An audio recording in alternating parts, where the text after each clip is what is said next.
이상호 후보는 기자회견에서 의혹에 대한 해명은 전혀 없이 감성에만 호소하며 네거티브라고 단정 지으면서 오히려 본인이 네거티브를 자행하고 있습니다. 저는 분명히 말씀드리지만 네거티브를 한 적이 없습니다. 시민들이 이상호 후보에게 궁금해하는 세 가지 의혹, 즉 부모님 기초생활수급자 지정 사유와 부모 부양 의무 기피 의혹, 본인이 작성한 성공 공보물에 기재된 후보자 정보 공개 자료의 납세액 영원, 그리고 아청 학원 관련 수천만 원대 4대 보험료 결손 처리 의혹에 대한 해명을 요구했을 뿐입니다. 태백시장이 되고자 한다면 반드시 검증되어야 할 도덕, 윤리적 문제이며 시민이 지도자를 선출하는 중요한 판단 근거이기 때문입니다. 그래서 저는 지난 29일 기자회견에서 이상호 후보에게 이러한 의혹에 대한 해명 요구가 아무런 근거 없는 의혹 제기로 밝혀진다면 저 류태호는 태백시장 후보직을 걸고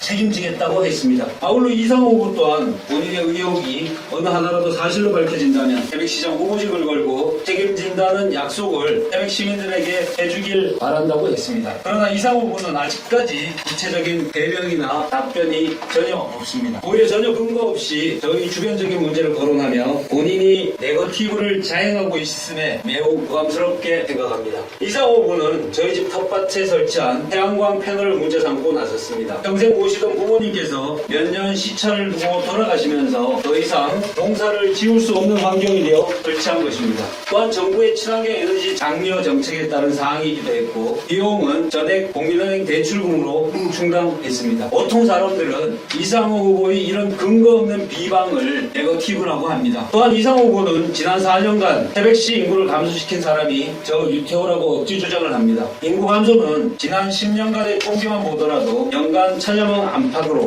꾸준히 일정하게 감소해왔습니다. 지난 4년간에만 이루어진 것이 아닙니다. 그래서 저 류태호는 인구 감소를 막고 인구 유입을 위해 태백 시민들과 함께 교정시설 유치를 비롯해 지역 인구 유입에 최선을 다했고 천연가스 발전소 유치와 서울교통공사연수원 유치 등에 온 힘을 다하고 있는 것입니다. 이상희 후보는 늦깎이 공무원인 아내가 본인에게 부담을 주고 싶지 않아 최근 자진 퇴직했다고 스스로 언급했는데 우리는 이상호 후보 부인에 대해 어떠한 언급도 하지 않았음을 분명히 밝힙니다. 이상호 후보가 도의원으로 재임하던 시절에도 부인께서는 태백시청 사회복지부문 공무원이셨던 것으로 알고 있습니다. 오히려 왜 지금에서야 부인이 부담이 된다고 생각하시는지 오히려 궁금할 따름입니다. 이상호 후보는 3대 의혹에 대한 해명을 하지 않은 채 저를 고소 운운하였는데 제가 문제가 있다면 당장 저를 고소하십시오. 의혹에 대한 해명도 않고 동문서답식 기자회견이나 하고 있는 이상호 후보는 3대 의혹 모두를 스스로 인정하는 것으로 시민들은 받아들일 것입니다.